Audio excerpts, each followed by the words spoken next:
Hello, I don't know if you guys agree, but I feel like I look incredibly tanned. I'm not, it has to be the lighting, but I just feel like I look like it on this camera. I have a lot of things to talk about, but I think the first thing I'm going to talk about is that since I've been here the last few days, I just feel so incredibly comfortable. Like, it just feels really right, which is really nice, of course. I also wanted to say that I didn't fly directly into London. I flew to a different airport and took the coach to where I needed to be because it felt safer in terms of coronavirus. Okay, the next thing I want to talk about is my baggage. I mentioned very briefly in one of the videos that I managed to get through with everything despite being a little bit overweight. During the plane journey, I tried to remember what the scale said, and this is what I wrote down. Actually, before I do that, I'm going to tell you what my last notes were for it, and I'll tell you whether or not they changed. So my big black one was fully packed. I didn't add a single thing more to it, and it said around 22 kilos. On the airport scales, I saw 22.8, I think. Then my purple one was also fully packed, again, didn't add another thing to it, and the scales stopped at 9.02, as in that was a definite. And on their scales, it said 9.9 exactly, so that one also went up. Then my small black one, which again was fully packed, said 7.46. On the scales, it said 8.3. And finally, my backpack, which was missing a whole bunch of stuff,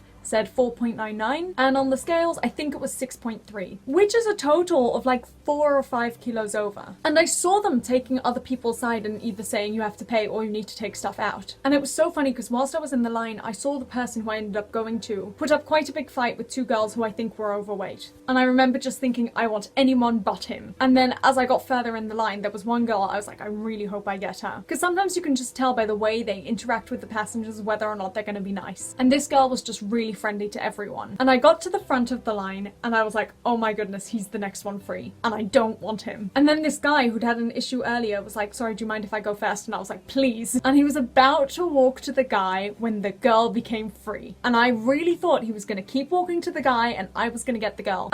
He had the same thought as me. And he was like, oh, you can go to the guy. I'll go to this girl. I was not impressed. But it was fine. I was just my usual friendly self. And you could see he was so fed up because obviously they have much more work than usual. They need to check that you're allowed to leave. They need to check that you have COVID negative. On top of everything else, which includes lots of people having lots of baggage because everyone was moving. Because you're only allowed to leave Australia under very strict conditions. He ended up being friendly enough and letting me go 4 kilos over, which is insane. But I was incredibly grateful. Also, I had my blue bag under my coat and I was wearing my coat. That's why I was so hot. But they didn't pick up on it. They didn't ask about it. So I managed to get away with that, which I feel really guilty about. And I'm sure you won't always be able to get away with it. But I was incredibly grateful that I could. I also want to say I got to the airport 3 hours before my flight. And I told my family that I wanted to get there 3 hours before and they said I was being ridiculous. So we left aiming to get there with like 2 hours 45 minutes. But then there just wasn't much traffic, so I ended up getting there 3 hours before. And they were still setting up the check-in. And I joined the line and I was like, cool, I can wait. I waited for I think 1 hour 45 minutes. It was crazy. And the worst part was that I asked my father to wait somewhere nearby. And because I was wearing gloves and a mask, I didn't want to touch my phone with my gloves because I thought that defeats the purpose. And so I couldn't message him to be like, sorry, I'll be a bit longer. And eventually he called and I picked up the phone and I explained and I said, look, it's still going to be another half hour. But it all worked out in the end. I still feel bad for him, but I am glad he waited. Another thing I want to talk about, my flight was entirely night. It was the strangest experience because I left Australia at night, but then I was arriving in United Arab Emirates at night, and then I was arriving in England around noon. But still, majority of that second flight was night, which I really don't like. I way prefer it when it's day because I love being able to see all the views. Like, I flew over all these countries and I didn't get to see anything. And what was cool was also that I was going to United Arab Emirates, which is not a route I've taken very often. In fact, the only other time I've taken it was when I came to Australia. Every other time we go by like an Asian country, so Malaysia, Singapore, Thailand, like that area. So this was very, very different. It also meant the first flight was 14 hours long, which I was dreading, but it was the best flight. The plane was practically empty, and typically I had one person in the C where I was in the A. And I'm one of those people, I've mentioned this before, who immediately changes their clock to the time I'm going to. So for the first few hours it was fine because I was trying to stay awake. And then I think around 2:30 in the morning Australian time I was just exhausted, so I went to sleep. And he was still sat there and there was a whole row completely empty. And I didn't say anything because I'm not going to, but I was like, you're in an aisle seat. you can move over to the other aisle. But he didn't, which is fine, and I just tried to sleep how I was. And we had the middle seat empty, and he was being very good about sharing that. And I don't think either of us felt like the other one was taking it up. But it meant I had a bit more leg space, and also, the person behind me had a whole row to herself, so she was lying down, which meant I didn't feel bad about finally, for once, leaning my chair back, which I never do. So I did that, and I was fine. And then I woke up at some point, and he'd moved over, so at that point I decided to just lie down. And it was just the best flight. I think I slept for maybe 7 hours, which is insane. And what was good was that I was awake for the first few hours. So by the time I woke up, it was like breakfast time, and then I had an hour till we were landing, something along those lines. Whereas in the past I've had a 14-hour flight where I slept for the first 7 hours, but then I woke up and it was still 7 hours to go, and that's hard. But anyway, the first flight was great, slept a lot, fantastic. Second flight was also really good, and this time I already had the whole row to myself. The plane was so empty, it was ridiculous. And again, I tried to sleep for a few hours and it worked. I think I slept 3 or 4 hours, which is not bad. And then for the rest, I was just up. So that was all really good. The sun is peeping through a cloud, so